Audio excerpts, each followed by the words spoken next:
오늘 성경 말씀은 빌립보서 3장 10절에서 16절의 말씀을 우리 한 목소리로 합독하시겠습니다. 시작. 내가 그리스도와 그 부활의 권능과 그 고난의 참여함을 알려하여 그의 죽으심을 본받아 어찌하든지 죽은 자 가운데서 부활에 이르려 하노니 내가 이미 얻었다함도 아니요 온전히 이루었다함도 아니라 오직 내가 그리스도 예수께 잡힌 바 된 그것을 잡으려고 쫓아가노라. 형제들아, 나는 아직 내가 잡은 줄로 여기지 아니하고 오직 한 일, 즉 뒤에 있는 것은 잊어버리고 앞에 있는 것을 잡으려고 표대를 향하여 그리스도 예수 안에서 하나님이 위에서 부르신 부르의 상을 위하여 쫓아가노라. 그러므로 누구든지 우리 온전히 이룬 자들은 이렇게 생각할지니 만일 무슨 일이 너희가 달리 생각하면 하나님이 이것도 너희에게 나타내시리라. 오직 우리가 어디까지 이르렀든지 그대로 행할 것이라. 아멘. 한 주간도 주 안에서 평안하셨죠? 오늘은 이 본문의 말씀을 가지고 믿음의 주상 아브라함을 볼 때 우리의 구원은 언제 확증이 되나 라는 제목으로 말씀을 나누도록 하겠습니다. 이 말씀을 나누기 위해서 먼저 지난주에 함께 나눴던 말씀을 되새김질하도록 하겠습니다.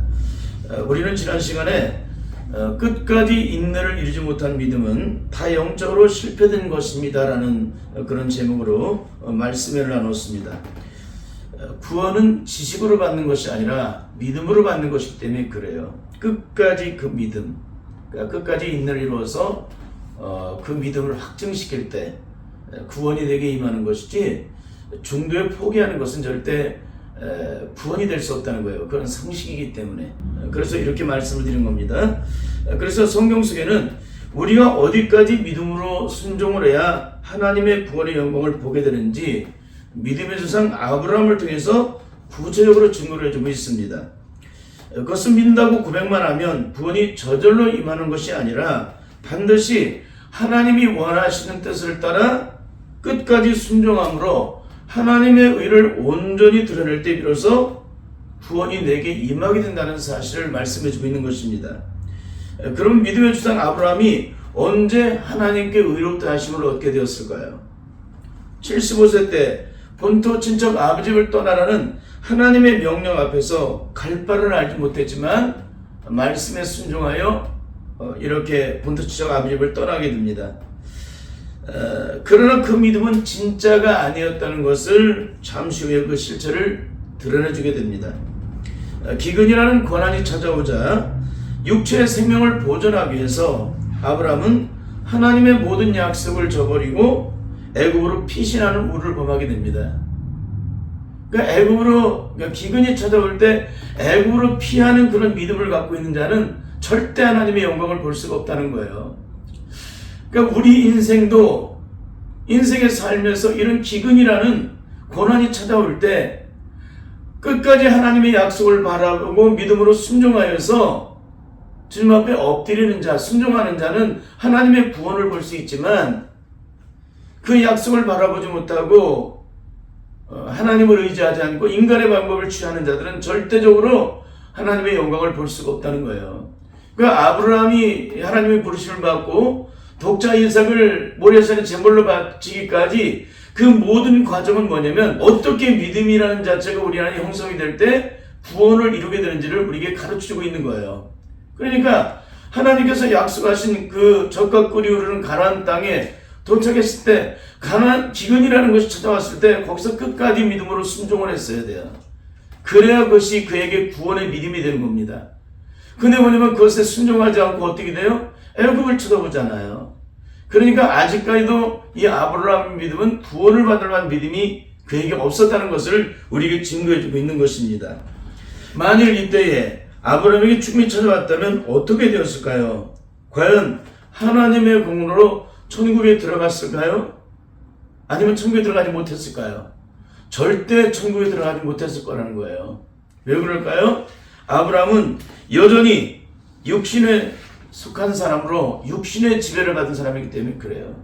그러므로 천국은 내가 교회를 열심히 출석하고 신앙생활을 열심히 했다고 들어가는 나라가 절대 아니라는 거예요.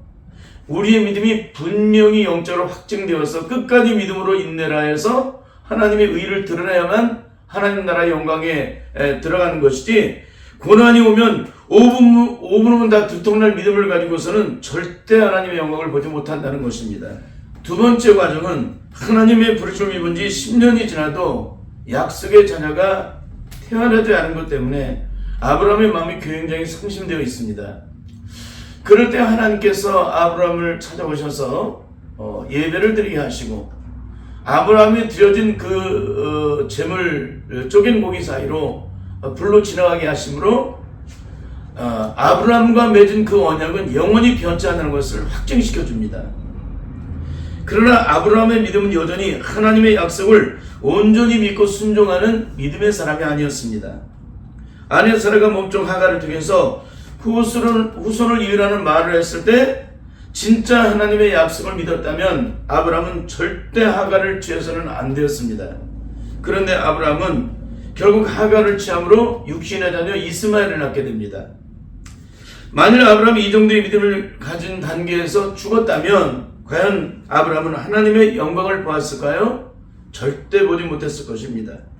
하나님 나라는 하나님의 약속을 끝까지 믿고 바라봄으로 하나님의 의를 온전히 드러내는 사람만이 들어가는 나라이기 때문에 그래요.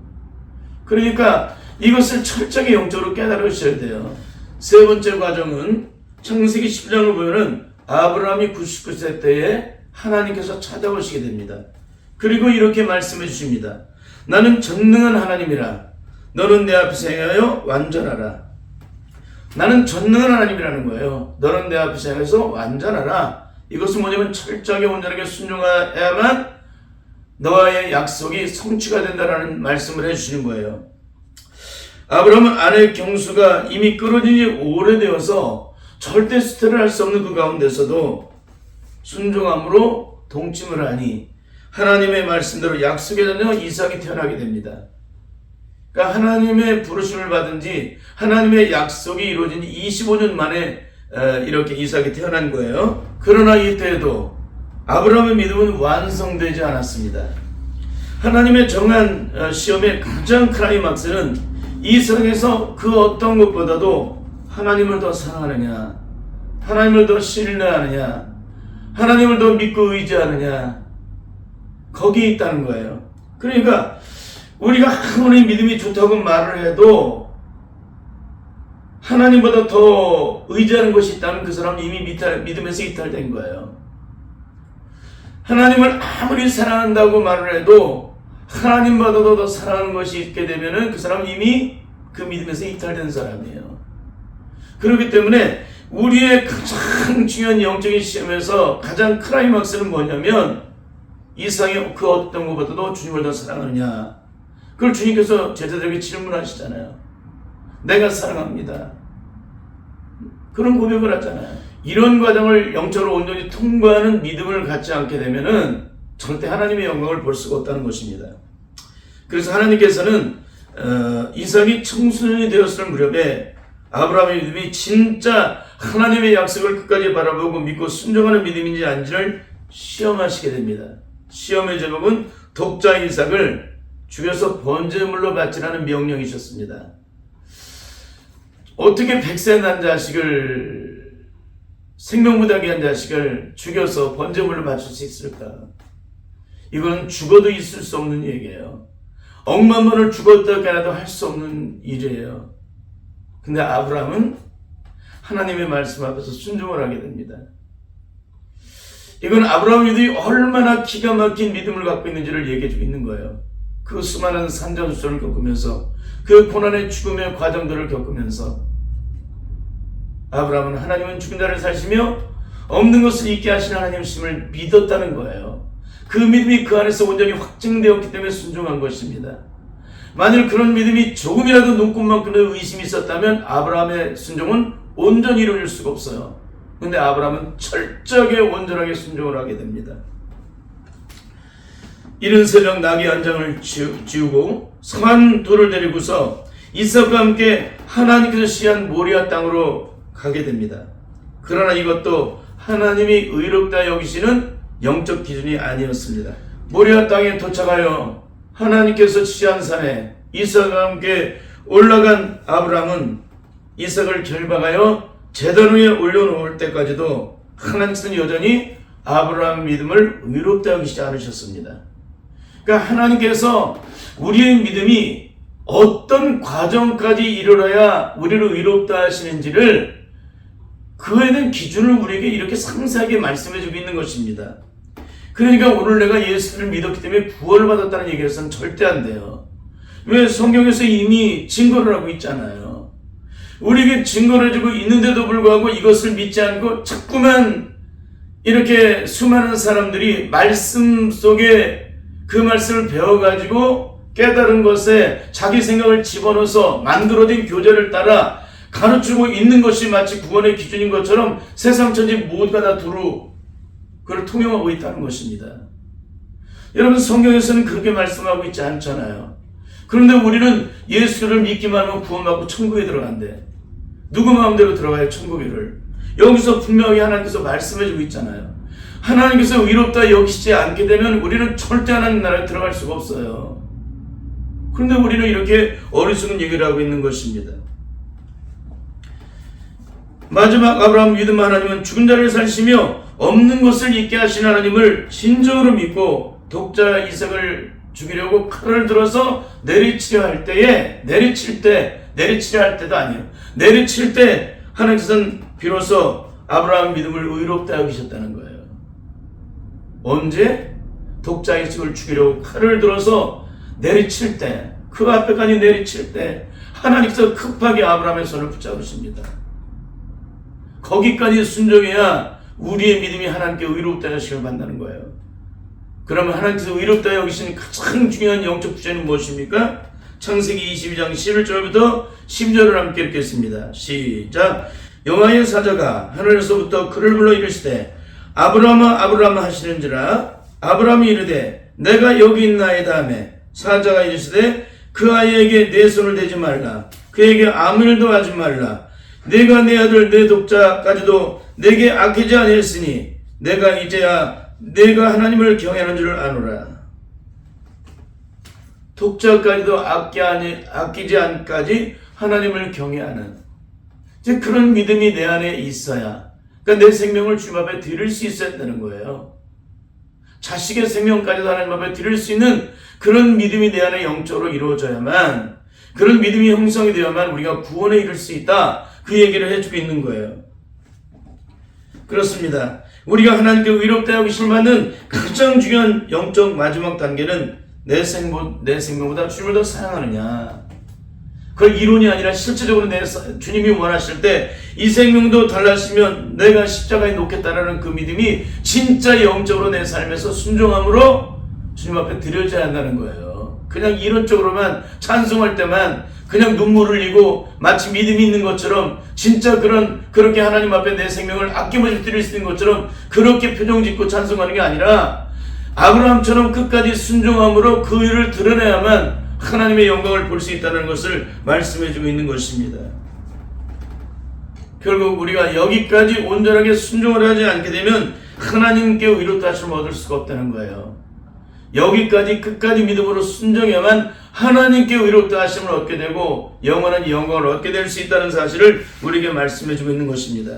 그런 의미에서 오늘 우리가 하나님 나라에 들어갈 수 있는 가장 중요한 영적 기준은 이 세상에서 그 어떤 환난과 시험과 죽음의 고통이 찾아온다 할지라도 끝까지 주님의 약속을 바라보고 믿고 순종함으로 하나님의 의를 드러낼 때 우리는 그 영광을 볼 수 있게 된다는 것을 말씀해주고 있는 것입니다.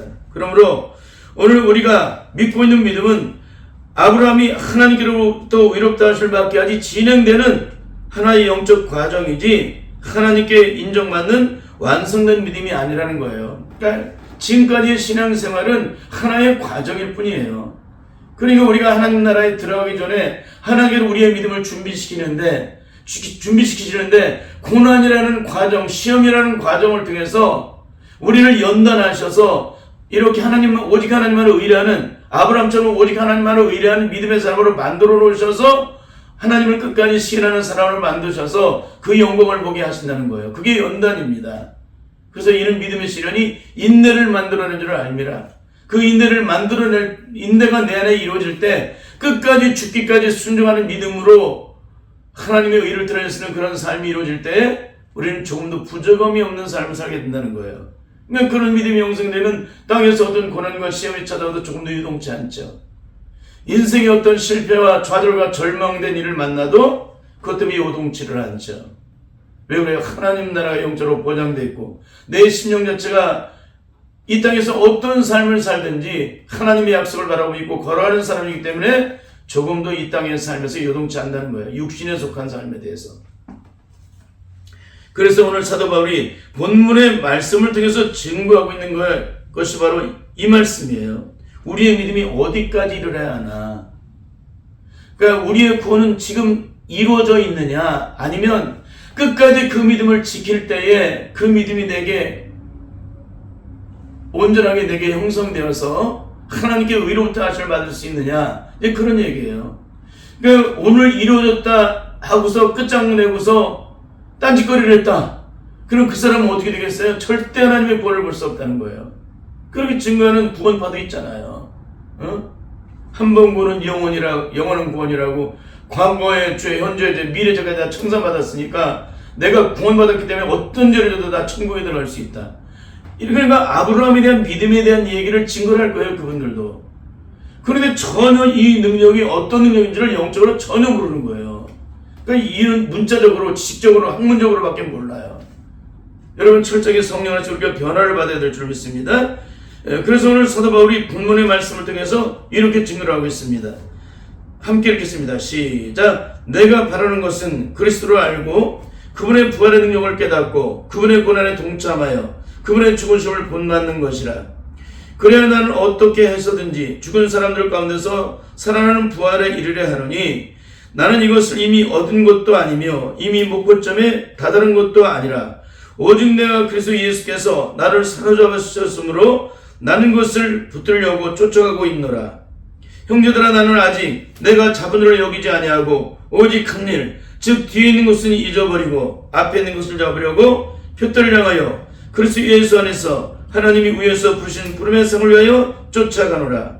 그러므로 누구든지 우리 온전히 이룬 자들은 이렇게 생각할지니 만일 무슨 일에 너희가 달리 생각하면 하나님이 이것도 너희에게 나타내시리라.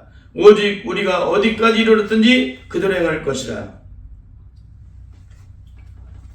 내가 온전히 이루었다 함도 아니라는 거예요. 내가 그것을 붙잡으려고 그 구원의 영광된 그 자리에 온전히 들어가기까지 그것을 잡으려고 붙잡으려고 끝까지 쫓아가는 삶을 산다는 거예요. 아브라함도 증거된 믿음, 신약 27권 중에서 가장 중요한 영적인 역사들을 성령의 능력 안에서 조명을 하고는 이 사도 바울이 이렇게 증거를 하고 있는데도 우리는 전혀 이 말씀에 대해서 영적으로 깨닫지를 못한다는 거예요. 너무나 기가 막힌 거죠?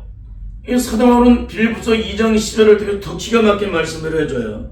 함께 읽겠습니다. 시작. 그러므로 나의 사랑하는 자들아 너희가 나의 뿐 아니라 지금 나 없을 때에도 항상 복종하여 두렵고 떨림으로 너희 구원을 이루라. 항상 복종하여 두렵고 떨림으로 어저께만 복종한 게 아니라 오늘도 복종해야 되고 내가 죽는 그날까지 복종하는데 두렵고 떨림으로 그 구원을 이루어가야 한다는 거예요. 내가 오늘 구원받았으니까 다 끝났어. 내가 세상에서 어떤 죄를 지어도 마음껏 죄를 짓다가 죽어도 나는 이미 구원받았으니까 천국에 들어간다는 이런 어리석은 말을 해서는 안 된다는 거예요. 너무나 처참한 얘기죠? 그러니까 우리의 구원은 뭐냐면 주님 나라에 이를 때까지 항상 복종하여 두렵고 떨림으로 우리의 구원을 이루어 나가야 돼요. 이게 이루어지지 않게 되면 절대 하나님의 영광을 보지 못합니다. 그리고 예수님께서는 마태복음 25장, 24장에서는 말세에 일어나는 일에 대한 징조에 대한 말씀을 해주고 있는데 25장에서는 뭘 얘기해주고 있냐면은 슬기는 다섯 처녀와 미련은 다섯 처녀에 대한 그 말씀을 증거해 주는데 찬송가 162장은 그 찬송에 대한 그 신랑 대신 예수께서라는 그런 찬송을 해주고 있는데 신랑 대신 예수께서 강림하실 때에 손에 들고 나갈 등불이 준비됐느냐 예비하지 않는 자는 절대 신랑 대신 예수를 만날 수 없다. 항상 복종하여 두려고 떨림으로 구원을 이루어 나가는 그 등 위에 기름병을 준비하여서 두려고 떨림으로 구원을 이뤄나가지 않는 자들은 절대 신랑 되신 예수를 만날 수가 없다는 거예요. 주님께서 우리에게 말씀해주고 있어요. 항상 깨어 기도하며 거룩한 기름을 준비하지 않게 되면은 슬기는 다처럼 등 위에 기름병을 준비하지 않게 되면 신랑 되신 예수를 절대 맞이할 수 없다는 거예요. 그건 뭐예요? 하나님의 영광을 볼 수가 없다. 하나님 나라에 들어갈 수 없다라고 너무너무나 기가 막힌 찬송의 가사를 써놓은 거예요. 너무 기가 막히죠? 그런데 우리는 뭡니까? 예수 믿으면 구원받고 천국 간대. 아니, 이렇게 기가 막힌 얘기를 하는 거예요. 아니, 찬송가 162장에서도 그걸 영적으로 증거를 해주고 있는데 그 증거는 온데간데 없고 예수를 믿기만 하면 구원받고 천국 간다라고 이런 기가 막힌 얘기를 가르치면 어떻게 돼요? 그러니까 엉망진창이 되는 거예요. 그러니까 이단들에게도 밟혀버리는 거예요, 지금. 한국교회가. 여러분 지금 신천지에게 한국교회가 얼마나 무시를 당하고 있는지 아십니까? 이거 실체를 눈을 뜨고 봐야 돼요. 왜 그럴까요?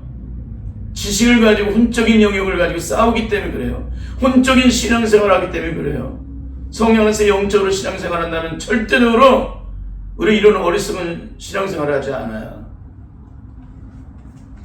이처럼 바울은 자신의 구원이 완성되었다고 말을 하지 않았다는 거예요. 구원의 완성은 생명보다 더 귀한 자기 자식을 하나님께서 바치라고 명령할 때 온전히 순종할 수 있는 믿음이 내게 형성되지 않게 되면 지체 없이, 인터벌 없이, 제한 없이, 아낌 없이 내 생명보다 귀한 자식을 주님 앞에 내어드릴 수 있는 그런 온전한 믿음이 내 안에 형성되지 않게 되면 절대 하나님의 영광을 볼 수가 없다는 것입니다. 하나님께서 흰옷을 입혀줄 사람은 이 세상에서 어떤 고난과 시험과 죽음이 찾아온들지라도 끝까지 그 믿음을 지킨 사람, 믿음으로 승리를 이룬 자에게 흰옷을 입힌다고 말씀하고 있어요. 믿음이 이기네. 믿음이 온 세상에 어떤 것보다 이긴다는 거예요. 찬송가 397장에 나와 있잖아요. 믿음이 이기네. 우리가 예수를 믿는다고 무조건적으로 흰옷을 입히는 게 아니에요. 우리 안에 죄악이 온전히 씻겨지고 우리 안에 모든 죄악된 존재 속에 다 온전히 다 씻겨지고 제거되어서 성령 안에서 온전히 통치를 받고 이 세상의 어떤 고난과 시험이 찾아도 끝까지 하나님의 약속을 믿고 바라보고 끝까지 순종하는 그 믿음을 나타내는 자들에게만이 흰옷을 입히는 거예요. 그러니까 끝까지 이긴 자의 사람은 흰옷을 입히고 그렇게 말씀을 하고 있는 거예요. 찬송가에서는 이미 큰 그런 영적 기준들, 구원의 기준들을 다 조명을 해주고 있어요. 근데 찬송가를 그렇게도 많이 부르는데 그걸 모르는 거예요, 전혀. 이게 얼마나 기가 막힌 얘기예요. 즉 아브라함처럼 인간의 상식과 이성을 뛰어넘어 억만 번을 죽어도 깨어나도 이해가 되지 않는 상황 속에서도 하나님의 약속을 끝까지 바라보고 순종해서 그 믿음을 지키는 자들에게 하나님께서 흰옷을 입혀주신다는 거예요. 그런 의미에서 지난주에 했던 질문을 또다시 드리겠습니다. 이 질문을 드리는 이유는 뭐냐면 이런 질문을 드릴 때 내 믿음이 과연 어디에 있는지를 살펴봐야 돼요.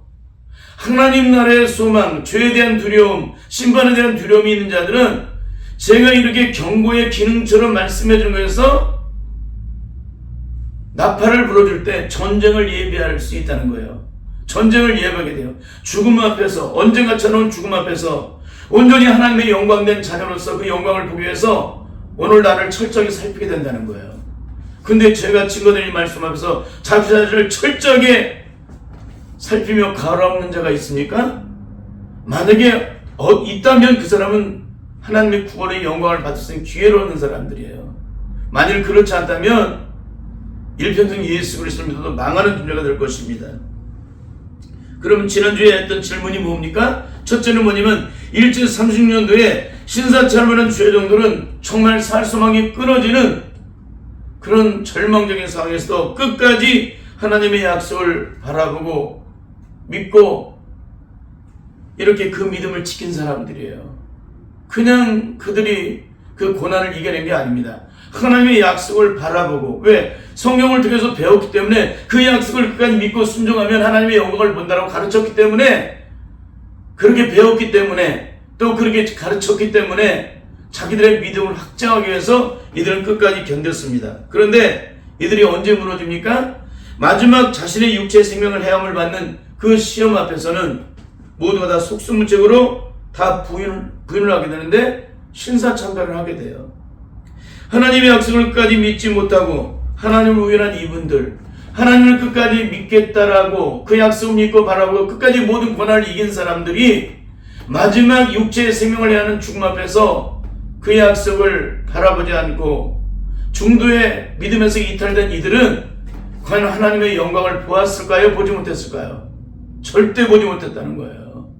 믿음은 끝까지 그런 육체의 생명을 해하는 죽음의 시험이 쳐져도 끝까지 하나님을 시인하는 자들만이 하나님 나라의 영광이 들어가는 것이지, 중도에 포기하는 사람, 그래서 신사참배하는 사람, 자기 육체의 생명을 잃어버릴까 두려워서 신사참배하는 사람은 절대 하나님의 영광을 볼 수가 없다는 것입니다.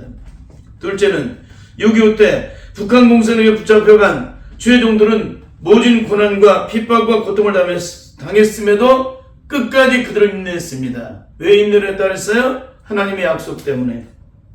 그런데 마지막 죽음의 현장으로 끌려가 내가 믿는 신을 부인하면 살릴 것이고, 만약에 여전히 네가 믿는 신을 시인한다면 내가 총으로 쏴 죽인다, 그렇게 얘기를 할 때 이분들은 육체의 생명을 잃어버리는 두려움 때문에 어떻게 했을까요? 다 하나님을 부인하게 돼요. 신은 없다라고 말을 합니다. 참 기가 막히죠? 과연 하나님의 약속을까지 바라보지 못하고 하나님을 부인한 이들은 과연 천국에 들어왔을까요? 절대 못 들어갔다는 거예요. 셋째, 오늘날에도 각자의 삶에 이처럼 이해할 수 없는 수많은 고난과 죽음이 찾아왔을 때 그 고난의 죽음 앞에서 마지막까지 주님을 시인하지 못하는 자들, 하나님을 원망하고 비판하는 자들은 어떻게 될까요? 절대 하나님 나라 영광이 들어가지 못합니다. 그 절망된 죽음 앞에서도 그리하니 하실지라도 다니엘의 세 친구들처럼 내가 왕의 금신 앞에 절하지 않겠다라고 고백했던 그들처럼 내가 하나님의 신실한 약속을 믿고 내가 끝까지 주님을 바라봅니다라고 하고 순종하는 자들은 하나님의 영광을 보지만, 인생이 이해할 수 없는 수많은 고난과 시험 앞에서 내가 당하는 고난 때문에 절망하고 하나님을 의심하고 믿지 못하는 자들은 절대 하나님 나라의 영광을 볼 수가 없다는 거예요. 넷째, 이런 고난이 아님에도 불구하고 마치 온실 속의 화초처럼 그렇게 살아가고 있음에도 불구하고 매일매일 순간 땅의 순간 수많은 문제 앞에서 속의 근심 밖의 걱정으로 끝없이 넘어지고 자빠지는 신앙생활을 하고 있던 자가 죽으면 과연 그들은, 그렇게도 우리가 대단하게 여기는 예수님의 십자가의 공로로 다 천국에 들어갈까요? 들어가지 못할까요? 절대 들어가지 못하죠. 예수님의 십자가의 공로는 누구에게 해당되는 거예요? 주님의 약속을 바라보고 끝까지 믿음으로 순종하는 자에게 예수님의 십자가의 공로는 적용되는 거예요. 예수님의 십자가의 공로가 여전히 죄악 가운데 살고 하나님을 의심하고 끝까지 그 고난과 시험 앞에서 하나님의 약속을 바라보지 못하고 순종하지 않는 자에게 주님의 십자가의 공로가 우리에게 적용되는 것이 아니라는 거예요. 그런데 예수님의 십자가 공로를 어중이 떠중이 시로 사방팔방 모든 것을 다 접목을 시켜. 너무 기가 막힌 얘기죠? 절대 이런 삶을 살아서는 안 되는 줄 믿습니다.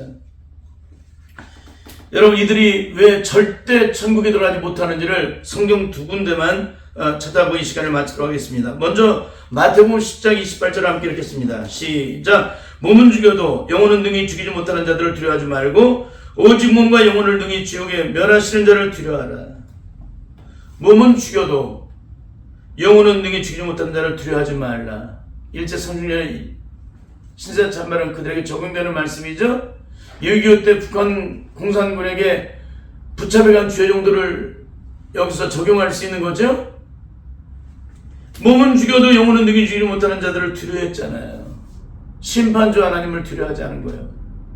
그 하나님을 영적으로 진짜 인식하지 못했기 때문에 그들은 영적인 눈이 떠지지 않고 육신의 눈만 떠져 있기 때문에 성경 66권을 다 통달하고 요한계시를 꿰뚫었어도 영적으로 영안이 열려있지 않기 때문에 하나님, 우리의 영혼이 죽어서 선악간의 심판을 받는 그 기가 막힌 가운데 영원한 지옥의 형벌 속에 들어갈 수밖에 없는 그런 가운데 있는 우리의 삶을 영적으로 그것을 살펴보지 못하기 때문에, 그걸 깨닫지 못하기 때문에, 그걸 인식하지 못하기 때문에 이들은 이렇게 하나님을 부인한 것입니다.